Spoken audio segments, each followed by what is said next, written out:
Mission and margin is the business of healthcare. You've operated a captive domiciled here in the Cayman Islands for a really, really long time. How did that get started?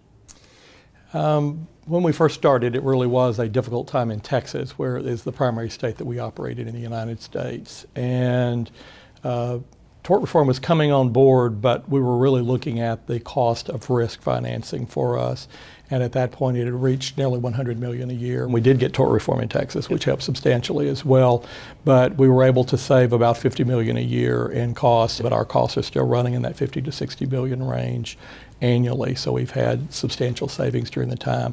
That allowed us to take those monies and use those to help improve quality and safety across the system. And so several examples, we funded sim labs, so the simulation labs in some of the clinical settings where people could really work with clinicians in a more effective way to teach them risk scenarios and how they would engage and react to those in a more effective way. We also knew that nurses coming in had differing levels of critical thinking skills, so we began to test all new nurses in the system with a testing around critical thinking, and then developing development plans for those nurses as we saw areas of opportunity identified by that testing. Would that have even been possible in the absence of an alternative risk financing model? I've thought about that many times. I would like to think, yes, that we would have spent the money, but I think it would have been much more difficult to do because that would have gone through the usual budgeting process, which was fairly rigorous. Same sort of pressures annually to reduce spending, and this allowed us to have a way, but tie it very tightly to clinical improvement activities and say they have to be something that we think will reduce the risk for the organization, the captive's big concern, but do it in an effective way to improve patient care. Another area that you work in that I find really interesting is disaster response, which geographically you happen to be in the way of a few storms coming out of the Gulf. Talk a little bit about that. So our property risk was a substantial one, and again, something that the captive focused on because that covers both property and our professional malpractice insurance. So for particularly those Gulf Coast facilities that were the higher risk. And so we went through a process of making sure that the roofs and the windows were appropriately assessed and repaired such that they would weather the storms better in the long run. So we did a lot of projects of that sort as well. But yes, we decided also that having a more organized system response was a great opportunity for us too. We had inland facilities as well. New Mexico is where one of the facilities is, and then further in Texas, San Antonio, Texarkana, Tyler, not hurricane-prone areas. So we realized we had the opportunity, and one of our big learnings was if we prepare quickly enough in advance of the storm, we can actually manage the transfer of high-risk patients should we need to send them to our sister facilities within CHRISTUS. One of the other issues that we realized is the need for generators because the electricity in the cities go out. We were helped through grants and through the captive to acquire those. Wow. How has that capacity, that disaster response capacity, been useful in places outside of dealing with a hurricane coming your way? Well, as we were developing a disaster plan, we realized that most of the framework of that plan, it was really relatively independent of what the actual disaster was, that the process you needed to put into place was similar for many different types of disaster. So we created a plan that we think covers the various aspects. Pandemic's another example I would use, and have a plan that we can activate based on whatever the incident is, so it's independent of hurricane or whatever. When you think about the role actuarially of trying to impact the reduction in patient harm, which then leads to a reduction in frequency and severity of claims, you've done some really important work in fetal monitoring, you've done important work in ED. What's the next big opportunity there? I think the holy grail of healthcare today is to understand its own data and apply that in ways that make it more effective at delivering care. But we're beginning that work. We have what we call a harm index. That is our singular measure of quality we use in CHRISTUS. So it's a roll-up of about 19 different measures now that then roll to that index. Each year, though, that varies based on what we feel we need to be working on a little differently than we have in the past. back to the labor one, realizing a lot of these are driven to some degree too by CMS and what they're adding to their scorecards that we're being measured against, therefore impacting our reimbursement either in the form of payment or a penalty. We're really looking at 39-week delivery. So our CMOs and CNOs come together with us at the system office and we plan the attack of whatever the measures are for the next year and how we would deploy, what can system provide that would allow people to be more effective in their work with not each unit having to develop its own process for improvement, whatever that might be, but really come up with what would be the right ways to do that more systematically. And that's been a very effective vehicle for us. It's really been something we've been struggling to develop, and I would say the last 3 to 5 years we really sort of have hit our stride on being able to manage that. Connect the dot between shared decision making and the patient's safety and the downstream implications for the frequency, severity. So imagine if today the informed consent is a piece of paper that says these are the different risks and someone signs that I'm aware that these are the risks. It does not mention the benefits, it does not mention the alternatives, it does not mention these other factors that are not medico-legal risks but are potentially important to the patient, right?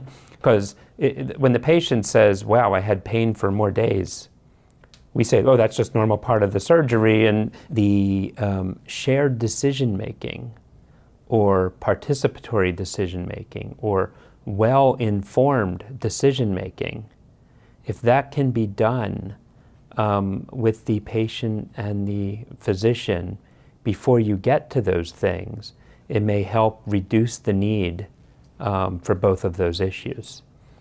So we have developed and scaled systems to provide decision aids that provide for common decisions and the common options that people are choosing between.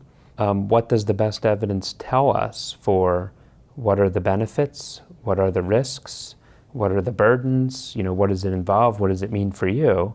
So patients can see for the outcomes that matter to them, whether it is likelihood of improving their problem or risk of a side effect or how long they'll be off work, after this procedure. Whatever it is, they can see the facts that they're signing up for.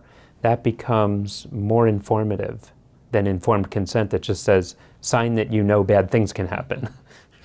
Is this idea of shared decision-making or articulated in different nomenclature, is that an idea that's been, that you've explored or actually been doing work in? In the patient-specific one, we call it patient-centered care, very similarly, where the patient is really at the center of the decisions and trying to find ways to engage them and their families to be more effective in patient care. Interesting story for us is because we have presence in Latin America, so we have 15 hospitals in Latin America, families are very involved in care there. But if you hear the C-section rates for Latin America, they're in the 90% range. The reason for that is, I think, because it is around family being present at the time of this big event in the person's life. And so they try to reschedule. Well, the only way to do that, if you're having a natural birth, you don't get to pick the time, right? And so they do it around a C-section so that they can have a time set where the family can be present. What if you had a simple one-page comparison table, right? You have a vaginal delivery in one column, you have C-section in one column. You have clear questions the patients can understand, right? What does the approach involve? What are the risks to me? What are the risks to my baby? When will I be able to take care of the baby? How long will the pain last? And so forth. And then the answers are age 10 reading level, culturally translated, so easy to understand. And then it includes the risks that you would have already been signing for, but they see the whole package, risks and benefits of both approaches, and then they sign informed consent. That facilitates a more informed discussion. Maybe they choose not to get the C-section. What is it about shared decision-making, forgetting for a moment about the right thing to do, because we can all agree on that, but what is it in shared decision-making that drives sustainability and economic return? If the effect of doing this is fewer patients choose C-section. If your cost of care goes down because C-sections are more costly, that's one business case. If there is a legal risk, bad things happen, whether you have a C-section or not, that's the nature, sometimes that happens. And then if people are more satisfied with the approach to care and decision making, maybe they're less likely to sue. If they sue, is part of the argument that I didn't get the C-section and I should have, or I got a C-section and I should not have, and you didn't tell me, I would have decided differently, but you didn't give me that opportunity. If that's the case, that may be preventing those malpractice claims.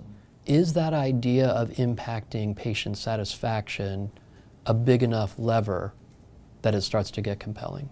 I do think it is. I think ultimately, particularly if you look back to forecasting the future of healthcare, as the deductibles are increased and people pay more out of pocket, they're going to be making choices differently than they made them in the past. It was easy to be driven by who was in network with your health plan previously, and that was your big driver in saving the money because there was financial benefit to you making that choice that way, wasn't there?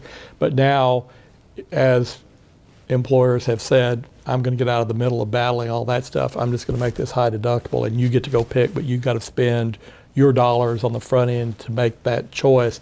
People will be making choices around what they think are ultimately better for them or that they're happier about. Dr. John Gillean, Dr. Brian Alper, thank you so much for joining the business of healthcare.